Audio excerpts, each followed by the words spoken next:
Kembali lagi di pendalaman ajaran bersama saya Hendy, dan hari ini kita akan bersama-sama membahas tentang satu tema, yaitu bergulat dengan Allah. Dan saya nggak sendirian tentunya. Hari ini saya bersama dengan Pak Pendeta Timotius Wibowo. Shalom. Shalom, Hendy. Sehat-sehat, Om? Ya, baik, sehat. Terima Puji kasih, Tuhan. Hendy. Sehat kayaknya juga. Puji Tuhan, sehat. Gimana, Ya, lancar? amin. Kerjaan Ya. lancar? Amin, lancar semuanya. Ini apa? Cinta lancar? Wah, diamini aja itu. Oke, ya, puji Ya. Tuhan. Ya. Sebelum kita masuk ke pembicaraan kita pada hari ini, mari kita bersama-sama berdoa dulu. Mari kita berdoa. Bapak, terima kasih buat segala penyertaan-Mu dalam kehidupan kami. Kami boleh bersama-sama pada hari ini berkumpul untuk bersama-sama mempelajari tentang satu tema, yaitu bergulat dengan Allah. Kiranya Engkau sertai, Engkau berkati pertemuan ini supaya boleh menjadi berkat bagi kami semua. Terima kasih Tuhan, di dalam nama Tuhan Yesus kami berdoa. Amin. Amin. Amin. Oke. Untuk temanya pada hari ini ya, seperti yang saya sudah sebutkan, yaitu bergulat dengan Allah. Ya, temanya yang cukup menarik ya, karena bergulat ini apa maksudnya? Apakah Smackdown atau gimana ini maksudnya ya, UFC atau gimana ini? Ya, kalau untuk ayatnya dari Kejadian 32 ayat 22 sampai 32. Nah, ini menceritakan tentang Yakub yang bergulat dengan seorang laki-laki hingga fajar menyingsing, berarti dari Semalaman ya. Semalaman bergulat nih. Dan pergulatannya begitu kuat sehingga akhirnya laki-laki tersebut memelecok sendi pangkal paha Yakub. Sampai injury ya ini ya. Ya. Gitu. Nah, dalam percakapan tersebut pada akhirnya Yakub berkesimpulan bahwa dia telah melihat Allah. Meskipun laki-laki itu tidak menjawab ketika Yakub menanyakan namanya. Nah, ini perlu dipertanyakan nih, apakah Yakub itu benar-benar telah bergulat dengan sosok Allah yang menjadi manusia gitu ya? Atau ada pandangan lain yang mengatakan bahwa itu adalah malaikat, seperti itu. Nah, bagaimana dengan itu? Apabila benar ya, kalau misalnya benar memang Yakub bergulat dengan Allah, kok bisa Yakub bertahan ketika bergulat gitu ya? Ya, penjelasan selanjutnya mari kita dengarkan dari Pak Timotius. Gimana ini Pak maksudnya Pak dari teks ini gitu? Ya, memang menarik karena jarang dipikirkan. Iya. Ya, kita hanya melewatkan saja bagian itu biasanya. Nah, memang bagian ini kayak menyisip di tengah-tengah pada waktu Alkitab itu menceritakan Yakub yang akan bertemu dengan Esau. Jadi karena peristiwanya ada di antara itu, maka sebaiknya membacanya dan memahaminya juga ditempatkan dalam konteks itu, bahwa ini peristiwa ini terjadi dalam rangka persiapan Yakub untuk bertemu dengan Esau. Kita tahu kan Yakub sudah mempersiapkan semuanya sebaik-baiknya menurut versinya dia. Menurut dia sudah atur pasukan segala macam ya, ditata dengan baik. Nah, dan menurut Yakub mungkin itu sudah sip gitu ya. Tapi ternyata ada peristiwa ini yang jelas ini inisiatifnya Allah sendiri ya. Jadi di tengah persiapan Yakub, Allah itu berinisiatif nih, kayak bilang masih ada yang kurang, dan Allah itu tahu nih ada di situ. Dan dalam konteks persiapan itu kita tahu bahwa hal yang ditakuti Yakub itu sebenarnya lebih pada pada Esau yang mau balas dendam secara fisik. Itu kita lihat dari semua persiapan. Dia takut kalau sampai nanti perang gitu, ada serangan fisik ya. Artinya konfrontasi fisik dengan Esau itu memang menjadi topik ketakutan Yakub. Nah, jadi kalau saya lebih suka pertama-tama melihat konteks itu dulu. Yang kedua itu juga menurut saya penting untuk dilihat bahwa istilah bergulat ya dalam bahasa Ibrani itu di ayat 24 dan 25 itu memang menunjukkan seperti yang tadi Hendy bilang. Ini ya kalau kita lihat secara sekilas ini betul-betul pergulatan fisik. Iya. Jadi betul-betul bukan kiasan gitu. Bukan itu merupakan satu pergulatan yang sifatnya sangat fisik. Nah, tindakan yang dilakukan laki-laki misterius itu memukul ya, melecok sebetulnya itu dengan secara hurufiah berarti sentuhan secara fisik gitu. Nah, jadi laki-laki ini memang mempunyai wujud fisik gitu. Kalau dia tidak mempunyai wujud fisik, dia tidak akan dikatakan bisa memberikan sentuhan fisik. Pergulatan yang sepanjang malam, lalu kemudian istilahnya juga sangat fisikal gitu ya. Lalu memelecoknya itu juga istilah yang sentuhan fisik. Jadi memang aspek fisik ya atau konotasi fisik baik pada peristiwanya maupun pada laki-laki yang bergulat ini memang ditekankan di sana sangat jelas ya.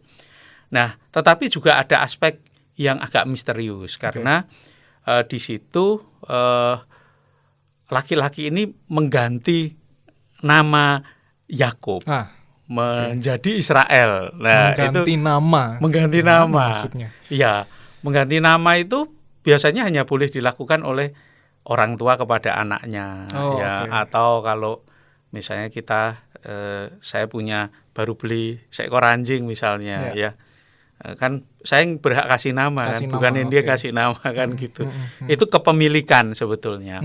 Dan ya kita memahami bahwa untuk konteks Yakub dan umat Allah dan manusia pada umumnya ya Allah Sang Pencipta itu sendiri yang punya privilege ya, punya hak untuk melakukan itu ya. Mengganti nama. Nah, jadi aspek ilahi juga ada di situ. Nah, ini yang memang membuat laki-laki ini menjadi sosok yang cukup misterius ya.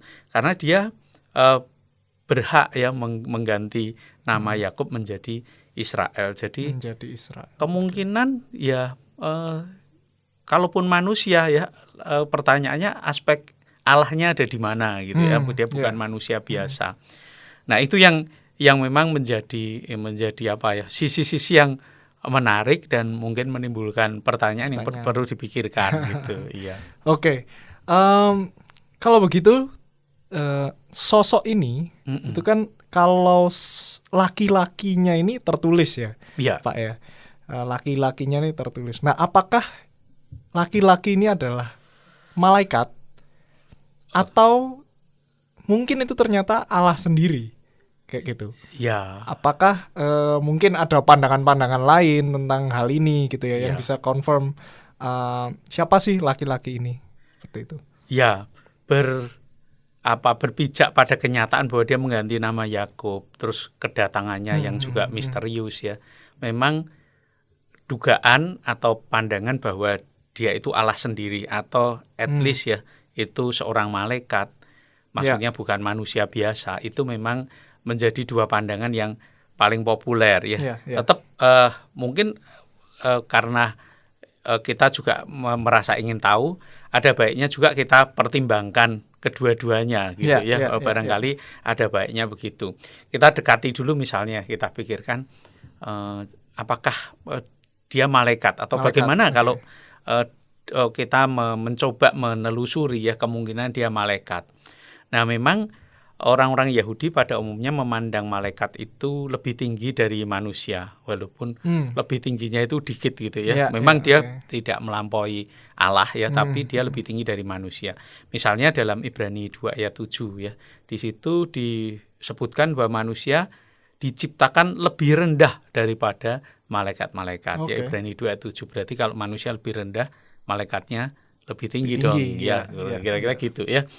Namun ada dua catatan yang perlu dipertimbangkan ya.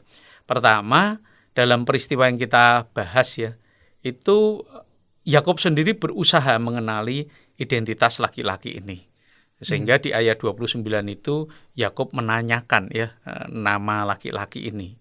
Nah, memang menanyakan nama itu juga konteks yang penting ya dalam pergulatan seperti ini atau kita bertemu. Paling tidak kalau itu dalam konteks pergulatan dengan mengetahui nama, mengetahui identitasnya itu kayak apa, bisa mengukur kekuatan barangkali gitu ya. Kalau kita bergulat dengan orang yang kita tidak kenal sama sekali ya. Nah, benar. Mungkin berharap bisa mengukur kekuatan di sana. Nah, jadi memang wajar kalau itu. Tapi juga sebelum peristiwa ini kita tahu bahwa Yakub itu sudah beberapa kali ya, paling tidak yang tercatat itu 2 kali bertemu dengan malaikat-malaikat Allah ya. Pertama di Betel di Kejadian 28 ayat 12. Lalu kemudian di Mahanaim di Kejadian 32 ayat 1 ya. Nah, di peristiwa-peristiwa itu Yakub bertemu dengan malaikat dan dia tidak bingung, dia tidak confused. Ini malaikat atau bukan ya. Udah jadi tahu langsung kayaknya dia malaikat, sudah cukup familiar gitu dengan sosok malaikat gitu. Jadi kalaupun kita mau melihat ini sebagai malaikat ya, apakah ini malaikat yang sosoknya berbeda gitu ya, atau kenapa Yakub tidak mengenali seperti yang sebelum-sebelumnya gitu ya. Jadi ketika dia berjumpa dengan 2 malaikat itu, menurut saya itu adalah satu bukti bahwa sebetulnya Yakub kalau memang ini bertemu dengan malaikat yang seperti yang sudah-sudah, harusnya dia sudah cukup hafal sih paham gitu ya. Nah, apalagi kalau diceritakan di sana pertemuan dengan malaikat dalam 2 peristiwa itu ya di Betel dan di Mahanaim itu kan menarik karena yang pertama itu di awal ketika Yakub melarikan diri dari kampung halamannya, yang kedua itu waktu dia mau pulang gitu. Jadi kayak malaikat ini kalau istilah kita itu kayak membukakan pintu sama nutup pintu gitu. Di tengah-tengah menyertai perantauan Yakub. Tidak tertutup kemungkinan di tengah jalan ketemu beberapa kali ya kalau kita pakai logika bahwa ini di awal di akhir, dan itu juga menunjukkan bahwa Tuhan itu memang menyertai dengan malaikatnya di sepanjang perjalanan itu, bahkan sampai di Mahanaim ya, ketika kemudian dia boleh dibilang masuk kembali ke kampung halamannya. Jadi sebetulnya kalau kita menduga ini malaikat ya bisa saja sih, tapi masih ada pertanyaan-pertanyaan seperti itu. Ini kayaknya malaikat yang sangat spesial ya, malaikat yang sangat khusus ya, sehingga berbeda dengan yang sudah terjadi di awal dan di akhir perantauan Yakub. Mungkin saya ada pertanyaan mungkin baik. Dari tadi mungkin saya pengen tanyakan, kalau Yakub pernah bertemu dengan malaikat, berarti kan nggak sekali malahannya beberapa kali. Sebelum peristiwa ini. Dan harusnya Yakub sudah paham kalau ya udah bentuk malaikat berarti kira-kira malaikat seperti lagi ini gitu. Seperti itu. Nah, apakah setiap malaikat yang hadir bertemu dengan Yakub itu selalu ada nama di situ, menyebutkan nama mungkin. Apakah di situ yang bikin Yakub berpikir bahwa loh kok malaikat ini kok nggak nyebutkan nama, sehingga dia bertanya siapa, seperti itu. Mungkin bisa kasih penjelasan. Justru di 2 peristiwa sebelumnya tidak kelihatan bahwa Yakub itu bingung dengan identitasnya. Ya, jadi sangat yakin bahwa ini malaikat Tuhan gitu. Jadi dia tidak berusaha menanyakan seperti yang terjadi pada peristiwa ini. Nah, tetapi justru di peristiwa terakhir ini sepertinya Yakub itu masih belum terlalu yakin ini apa atau siapa gitu. Karena itulah dia bertanya tentang identitasnya. Kamu siapa gitu.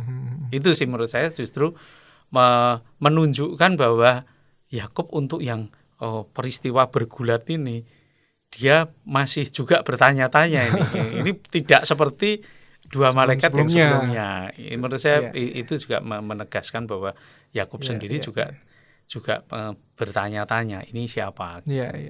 Kalau saya lihat ya, maksudnya backgroundnya sebelum ini, Ya. waktu ketemu itu apakah ada obrolan dulu atau gimana, atau masa tiba-tiba datang langsung Ya. bergulat gitu? Nah, itu yang tidak Nggak ada diceritakan ya? memang. Oke, Ya, oke. tidak diceritakan karena itu pertanyaan yang menarik karena biasanya kalau ada orang asing ya, bahkan ketika malaikat datang itu disambut dengan penuh keramahan. Iya, Kalau orang benar. Yahudi gitu, mereka menyambut dengan keramahan, disambut dengan jamuan makan Iya, ya. iya. Siapapun itu, orang asing ya, apalagi kalau memang mereka berpikir ini kemungkinan besar adalah malaikat, itu memang disambut dengan keramah tamahan. Nah, mengapa tiba-tiba tamu ini kok bergulat ya? Smackdown. Apakah memang dia menyerang lebih dulu Nah, atau Yakub itu. yang menyerang Iya. lebih dulu? Terus terang tidak Nggak ada ya? diceritakan. Tapi memang ini bukan tamu biasa yang jelas. Kalau tamu Ya. biasa yang datang di kemah seorang Yahudi biasanya akan disambut dengan keramah tamahan ya, karena dengan mereka baik ya. sangat berharap yang datang ini adalah malaikat atau orang yang khusus diutus oleh Tuhan atau Tuhan sendiri yang memang hadir Oke. untuk memberitahukan sesuatu ya kepada mereka. Iya. Ya. Ya mungkin nggak sengaja kesenggol Iya. atau gimana. Atau adu mulut sebelumnya. Nggak tahu backgroundnya gimana. Tidak diceritakan. Ini diceritakan waktu itu ada Yakub bergulat dengan seorang Tiba-tiba laki-laki. aja. Ya, startnya dari situ ya. Oke, Jadi kalau kameramennya rupanya syutingnya telat ini. telat, ketiduran, Iya. telat. Bangun kok sudah berkelahi. Oke lah, di syuting langsung di shoot. situ. Oke. Itu yang tadi pandangan kalau misalnya laki-laki tersebut adalah malaikat gitu Iya. ya. Nah, gimana kalau misalnya ternyata laki-laki ini adalah Allah sendiri? Iya. Ya, jadi memang pandangan yang pertama tadi menurut saya mungkin saja ya, karena itu yang paling lazim ya. Apalagi kalau Tuhan dalam bentuk fisik ya adalah malaikat ya, saya kira itu paling lazim. Tapi tadi kita lihat tidak sepenuhnya clear, masih ada beberapa pertanyaan ya. Nah, yang kedua yang memang lebih jarang ya, tapi juga masih cukup sering diungkapkan mengenai bagian ini, bahwa itu adalah Allah sendiri. Dasarnya sebetulnya ini ya cukup kuat ya, karena memang di Alkitab beberapa kali dicatat peristiwa di mana Allah itu menampakkan diri ya tanpa melalui media manusia gitu ya. Nah, juga tidak melalui perantaraan malaikatnya. Nah, dalam bentuk fisik ya, walaupun bukan malaikat tapi dalam bentuk fisik yang bisa dipersepsi secara ini indrawi, bisa dilihat, bisa didengar ya. Misalnya pada waktu Musa menampakkan diri atau Tuhan menampakkan diri kepada Musa ya, di melalui semak duri, di tengah-tengah semak duri lalu ada suara yang berbicara. Nah, itu memang sering terjadi di dalam Perjanjian Lama. Tuhan hadir menampakkan diri tidak melalui malaikatnya ya, tetapi langsung encounter dengan manusia melalui tanda-tanda atau bentuk yang bisa dipersepsi secara fisik, dan ini beraneka macam ya, salah satunya semak duri itu. Nah, peristiwa itu biasa disebut dengan istilah teofani yang berasal dari bahasa Yunani sebetulnya theos yang artinya Tuhan atau Allah, dan ini panein atau paneo yang berarti menunjukkan atau memperlihatkan diri. Nah, jadi teofani itu juga cara Allah berbicara selain melalui para nabi, melalui para malaikat. Nah, teofani memang dilakukan kalau pada waktu Allah itu memang membutuhkan perhatian yang lebih khusus dari manusia. Gitu, kenapa kok nggak malaikat aja? Nah, ya, itu kan? Jadi artinya memang seperti ada kepentingan yang sangat spesial ketika teofani itu terjadi ya.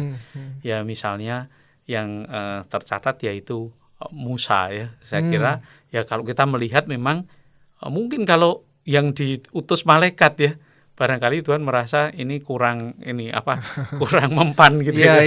Karena Musa kan harus berdebat ya. Kalau ketemu Musa kan kalau ketemu malaikatnya kalah debat. Mungkin bisa jadi.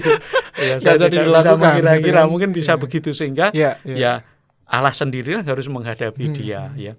Nah, jadi memang itu salah satu ya. Jadi karena teofani itu merupakan hal yang umum ya. Jadi bisa saja ini teofani ya. Kedua, ini juga disimpulkan dari pendapat Yakub sendiri yang mengatakan di ayat 30, aku telah melihat Allah berhadapan muka gitu ya. Jadi berhadapan muka. Dan itu sebenarnya sesuatu yang ekstrim ya bagi seorang Yahudi, karena orang Yahudi percaya ya bahwa berhadapan muka dengan Allah itu akibatnya cuma satu saja, mati ya? Pasti sudah. Karena Allah yang sangat suci, mulia, manusia berdosa, itu efeknya kematian gitu, mati, ya. Sehingga kesimpulan Yakub ini juga ini ya menarik ya, karena kalau itu memang Allah, ya kenapa kok dia tidak mati ya? Makanya itu berarti ada semacam anugerah khusus ya bagi Yakub ya, bisa jadi seperti itu ya. Karena ini berbeda dengan peristiwa Musa misalnya. Kan Musa hanya melihat semak duri terbakar lalu mendengar suara ya. Ini bergulat ya. Fisik bayangkan secara bukan cuma face to face ya. Tapi physical encounter ya. Jadi kalau sampai Yakub selamat ya, orang Israel physical encounter aja mati kok gitu. Iya benar.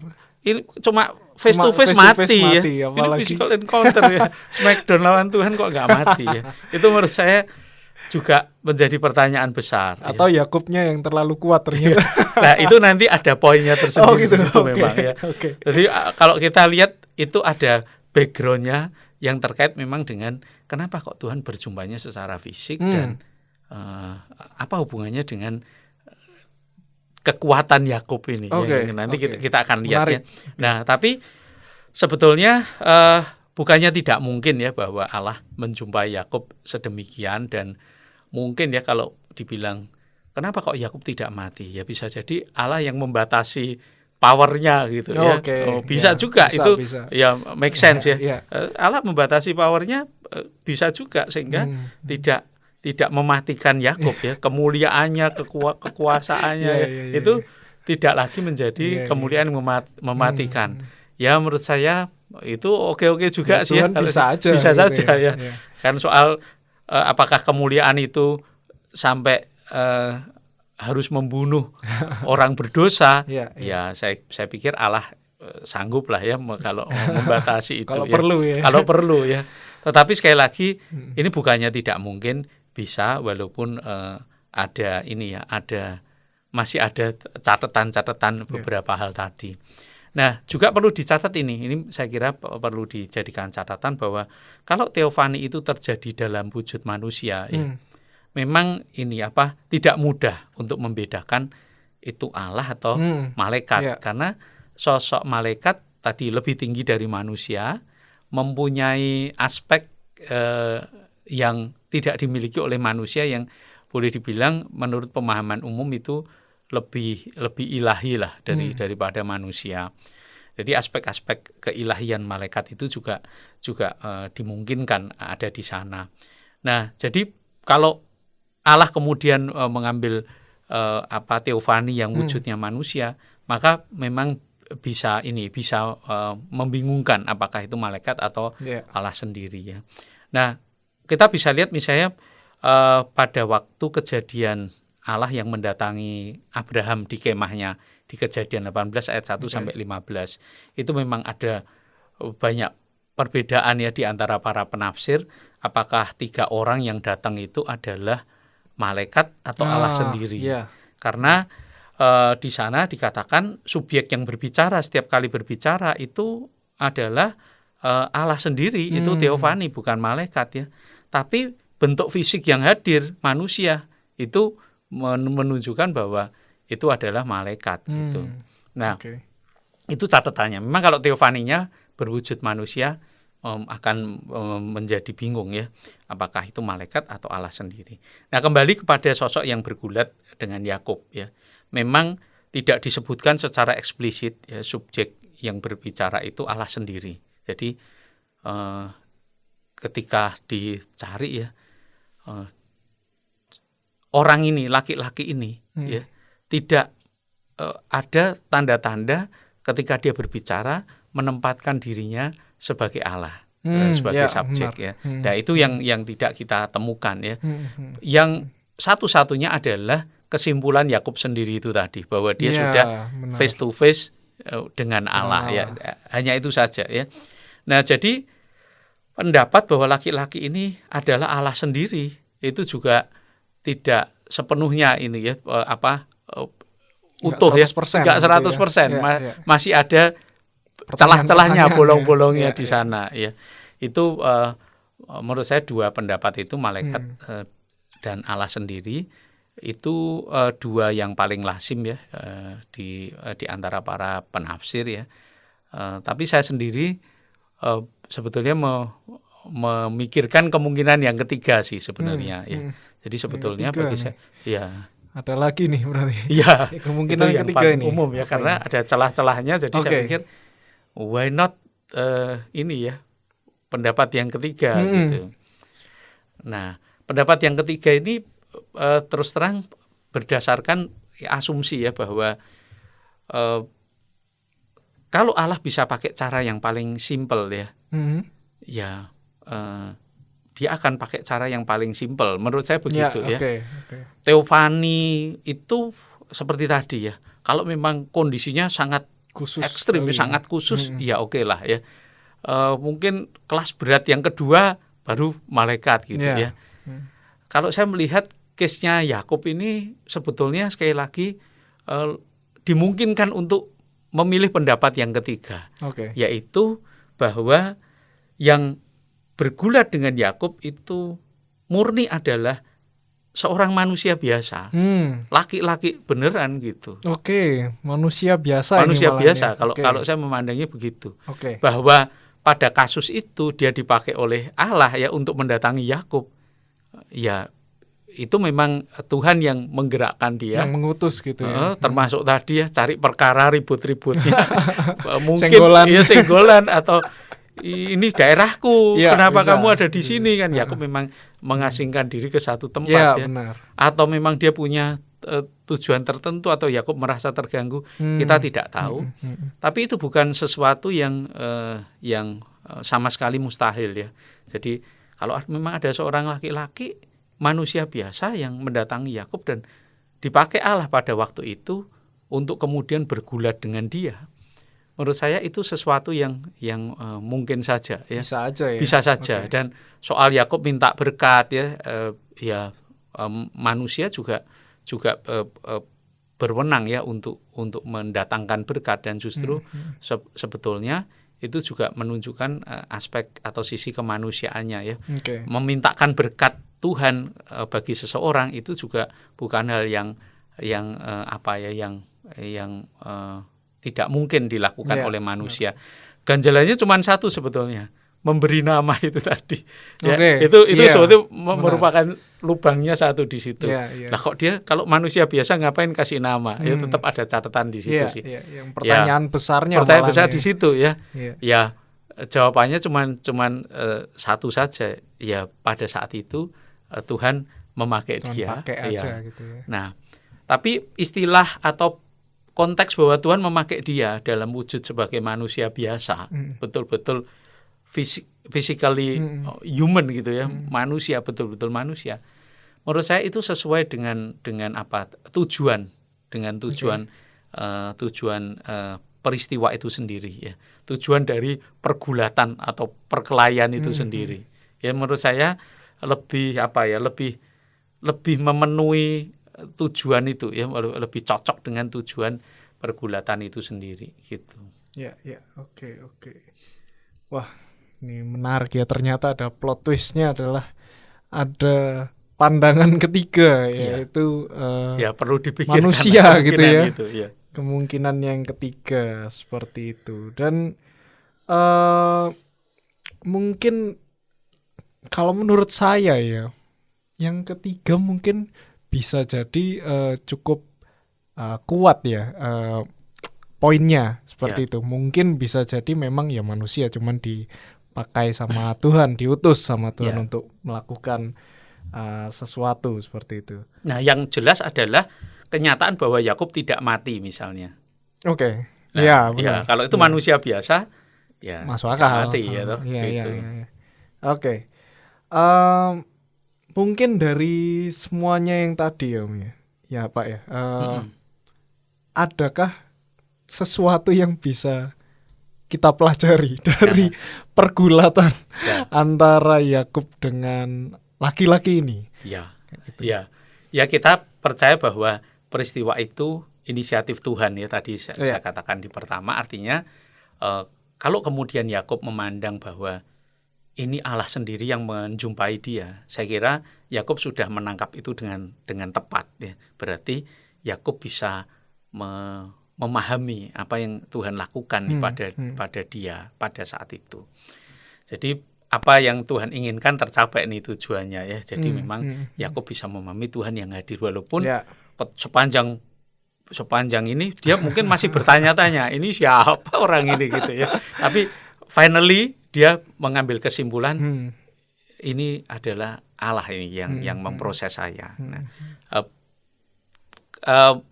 pemahaman bahwa dia sedang diproses Allah itu menurut saya itu yang perlu kita lihat ya, supaya kita bisa belajar sesuatu. Maksud saya gini, Yakub selama ini kita kenal ya atau ditampilkan sebagai orang yang ini akalnya itu banyak gitu ya.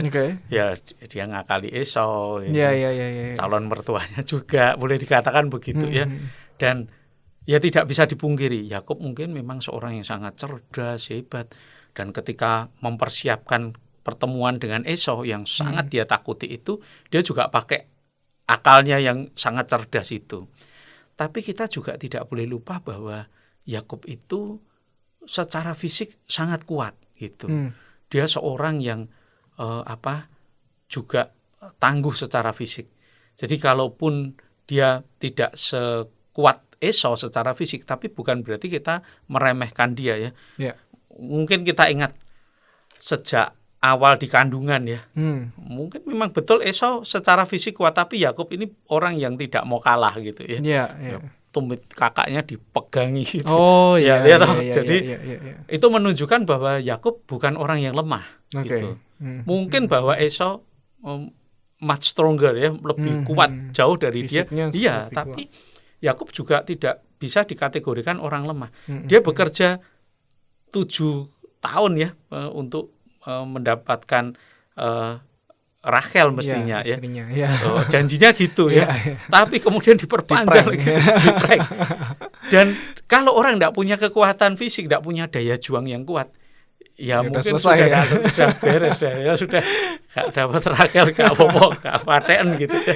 Tapi dia seorang pejuang dan dia bekerja keras ya. Dia ketika mengembalakan itu seorang yang menggunakan baik kekuatan akalnya, kecerdasannya maupun kekuatan fisiknya dengan sangat baik untuk mencapai apa yang dia inginkan. Jadi dia betul-betul seorang penggembala yang menurut saya tangguh, hebat, strong ya. Jadi mungkin ini Laban ini tahu bahwa Yakub ini cerdas ya, pinter, dan dia dihajar secara fisik gitu. Diperbudak ya secara fisik ya.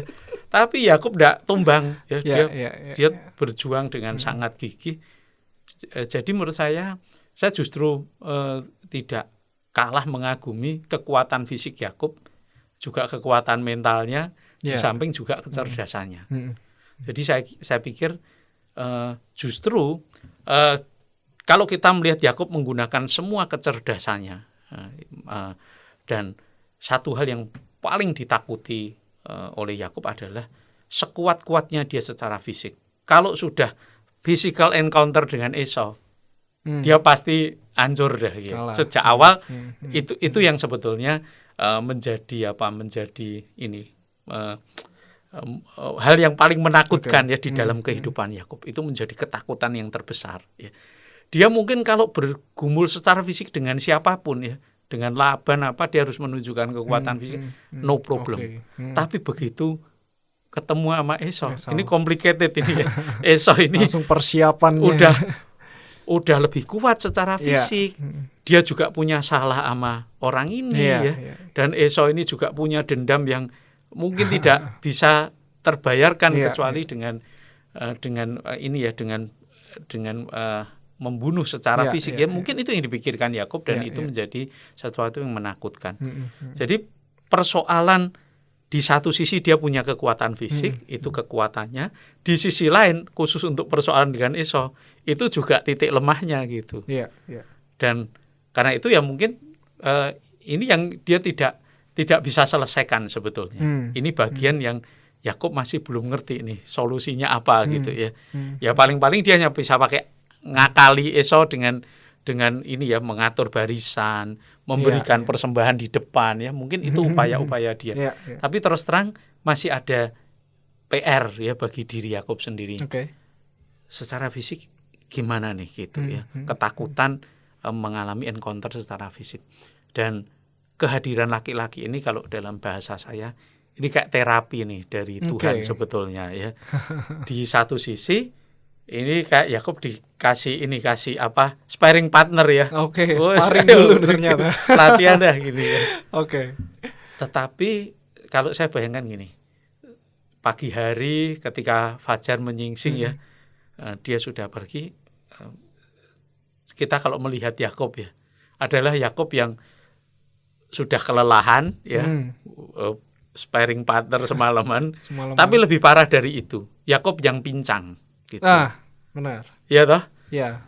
Yang dia mau tidak mau harus mengakui bahwa aku sudah tidak berdaya ngadepi Esau. Iya. Yakub yang sehat, yang kuat pun sudah tidak mampu ngadepin Esau. Sekarang Yakub yang pincang gitu. Membayangkan Yakub ketemu Esau dalam kondisi kayak begitu. Ya kita bisa berempati lah kepada dia ya. Kira-kira betapa runtuhnya dia sudah tidak bisa, apalagi mau diandalin gitu. Lari tidak bisa. Kalau yang dia persiapkan kan ini semua di depan. Pada kasus yang paling buruk dia masih bisa melarikan diri. Benar. Ya kan dia paling belakang ya. Pincang. Ya sekarang udah pincang mau lari nggak bisa nih ya. Seakan-akan Tuhan berkata begini nih. Ya hadepin gitu. Jangan mengatur pasukan dengan berpikir untuk melarikan diri in the end gitu. Jangan gitu dong, kira-kira Tuhan ngomong gitu nih. Ya itu kan sama kayak kita ya sebetulnya. Kita kadang-kadang kita juga gitu sih ya. Kita pakai semua akal kita. Kadang-kadang kita juga masih punya resource terakhir. Tapi resource terakhir untuk escape gitu ya, keluar. Melarikan diri dari Tapi sebetulnya ya itu sama sih. Nah, peristiwa ini sebetulnya ya memaksa Yakub untuk ini menghadapi Esau. Hadapilah sebagai seorang laki-laki walaupun dengan segala keterbatasanmu, kamu dengan tahu semua itu terbatas, tapi jangan lari gitu. Kamu tidak bisa lari lagi sekarang ya. Bagaimana bisa lari dengan kaki yang pincang? Kira-kira begitulah. Senjata terakhir yang dia mau pakai langkah 1000 ya. Sekarang nggak bisa. Cuma 3 langkah 500 saja.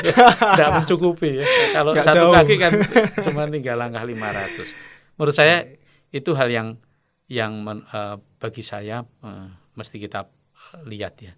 Jadi ada waktunya kita justru dibuat betul-betul tidak berdaya, sehingga tidak ada pilihan lain kecuali ya menghadapi gitu. Nah, yang kedua, encounter fisik ini berhasil menurut saya, karena kalau kita lihat lanjutan dari apa yang diceritakan di Alkitab, kalau sebelumnya Yakub itu berusaha di tempat yang terakhir ya, sekarang dia justru pasang badan gitu. Dia berani untuk paling depan ya. Dia mendahului semuanya lalu berada di depan untuk ketemu langsung sama Esau. Jadi itu sebabnya menurut saya pergulatan ini ya, perkelahian secara fisik itu ini membuat Yakub mengalami apa istilahnya, transformasi, pemulihan gitu ya. Berhasil mengatasi ketakutannya gitu. Walaupun tetap takut gitu. Tapi minimal bukan takut yang membuat dia lari gitu. Takut yang tetap berani dihadapi untuk menghadapi Esau, sang kakak yang memang dia tahu lebih kuat dan saat itu bisa melakukan apa saja terhadap dia. Berhak juga karena ya memang Esau secara hukum dalam tanda kutip dia berhak melakukan itu dan punya kekuatan untuk melakukan itu kan gitu. Nah, menurut saya Tuhan itu baik ya. Di satu sisi dia memaksa ya, istilah saya memaksa Yakub menghadapi, tapi Tuhan juga tidak membiarkan Yakub gitu. Tuhan memulihkan dia, memberikan semacam kekuatan baru kepada dia, tidak lagi fisik yang diandalkan, tapi sekarang dia betul-betul menghadapi itu dengan posisi sebagai seorang laki-laki yang dia percaya dia disertai oleh Tuhan. Pernyataan bahwa dia face to face dengan Tuhan dan tidak mati, itu membuat dia ya istilah lebih aku strong gitu ya. Saya harusnya mampu nih ngadepin Esau. Face to face sama Allah pun nggak mati kok gitu ya. Apalagi cuma ngadepin Esau, harusnya gua mampu nih, gua nggak harus lari nih, kira-kira gitu. Kalau saya memahaminya. Wah, menarik ya. Ternyata seperti itu. Ternyata ada tujuan untuk malah memperkuat Yakub dari sisi mentalnya gitu ya. Mungkin fisiknya malah pincang, malah menurun gitu lemah, ya. Tapi mentalnya makin kuat ya untuk menghadapi Esau gitu ya. Oke, dari tadi kita membahas tentang teks ini, tentang pergulatan dengan Allah ini. Mungkin gimana sih Pak caranya kita untuk membaca Alkitab? Sebenarnya kan termasuk dengan salah satu cerita yang seperti ini gitu ya. Yang benar gitu. Mungkin kadang-kadang kita membacanya kayak sebagian aja, jadi kita nggak tahu konteks gitu ya. Misalnya ada kejadian-kejadian yang cukup aneh di dalam Alkitab, tapi ya udah kita nggak dapat apa-apa gitu. Nah, gimana sih caranya kita bisa mendapatkan nilai gitu dari satu teks gitu? Ya, ada dua ekstrim sebetulnya. Ada yang menganggap bahwa Alkitab itu saking sucinya maka pikiran, akal kita, rasa ingin tahu kita itu tidak boleh masuk di sana. Jadi kalau ada orang membaca Alkitab dengan rasa ingin tahu dianggap kurang ajar terhadap Alkitab. Ada yang berpikir seperti itu karena ini kan Alkitab suci ya. Jangan dipertanyakan. Ada yang berpikir seperti itu, ekstrim. Ada ekstrim lain yang berpikir boleh mempertanyakan segala sesuatu ya, sampai kemudian ya terbentur dengan hal-hal yang spekulatif ya. Artinya mau tidak mau harus pegang hal yang spekulatif. Kira-kira ada ini ya dua kutub seperti itu ya. Kalau menurut saya memang rasa ingin tahu itu tidak bisa dihindari dan bukannya tidak boleh sama sekali. Alkitab itu adalah sarana ya, kitab suci yang dipakai oleh Tuhan ya, para penulis yang kemudian juga bapak-bapak gereja yang mengkanon itu memang memakai Alkitab untuk menjadi salah satu alat kita mengalami perjumpaan dengan Tuhan ya. Itu tujuan yang paling utuh, dan perjumpaan itu perjumpaan yang utuh gitu, otentik ya, sesuai dengan ini keunikan pribadi kita masing-masing, dengan pergumulan kita ya. Dan seperti itulah Tuhan menerima kita. Jadi kalau kita adalah seorang yang punya rasa ingin tahu yang besar, Tuhan tidak akan menolak kita berjumpa dengan Dia dengan membawa rasa ingin tahu kita. Sama seperti kalau kita adalah orang yang let's say cengeng, katakanlah begitu, membawa kecengengan kita, ya Tuhan pasti akan terima dan Alkitab itu akan dipakai. Bahkan paling ekstrim katakanlah, kalau seorang yang, atau katakanlah saya orang yang sangat angkuh, sombong, ingin berjumpa dengan Tuhan melalui Alkitab, ya Tuhan tidak akan menutup dirinya. Ya, benar. Ya nanti akan diproses melalui perjumpaan dengan Tuhan melalui Alkitab membaca. itu. Justru itu ya.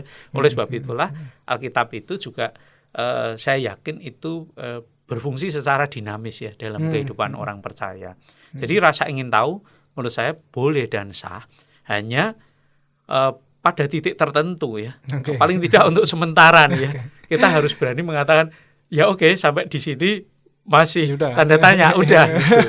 Nah, menemukan titik encounter itu menurut saya yang paling penting ya.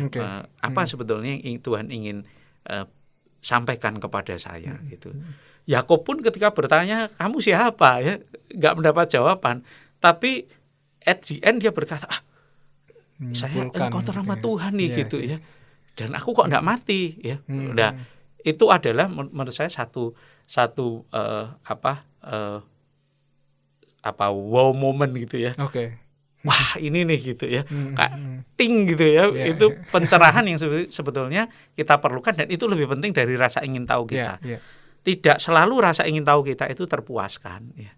Tapi kalau kita sudah dapat sesuatu ya dari apa yang disampaikan ya, itu menurut saya kita harus bersyukur. Udah, terima kasih Tuhan, tidak semuanya terjawab rasa ingin tahu saya, tapi Engkau sudah berbicara kepada saya dan saya tahu apa yang harus saya lakukan. Saya harus tahu bagaimana saya bersikap ya. Menurut saya itu yang bisa kita pelajari ketika membaca ini gitu ya. Itu Andy. Wah, mantap ini ya. Hari ini cukup menarik ya, sangat menarik pembahasan kita. Terima kasih Pak Timotius untuk penjelasannya, untuk teks yang unik ini. Sebelum kita mengakhiri, kita mungkin mau berdoa dulu. Minta tolong Pak Pendeta untuk berdoa. Mari kita berdoa. Bapa Surgawi, kami bersyukur untuk kreativitas-Mu yang Engkau nyatakan, Engkau tunjukkan, bukan hanya pada waktu menciptakan alam semesta, tapi juga sampai saat ini ketika Engkau tiada henti, tiada bosan berusaha untuk berbicara kepada kami, termasuk melalui Alkitab ini Tuhan. Tuhan, Engkau mengerti keunikan kami masing-masing, Engkau mengerti kebutuhan kami ketika kami melarikan diri kami kepada Alkitab, berusaha mencari Engkau, mendengar suara-Mu, mencari hikmat-Mu melalui Alkitab.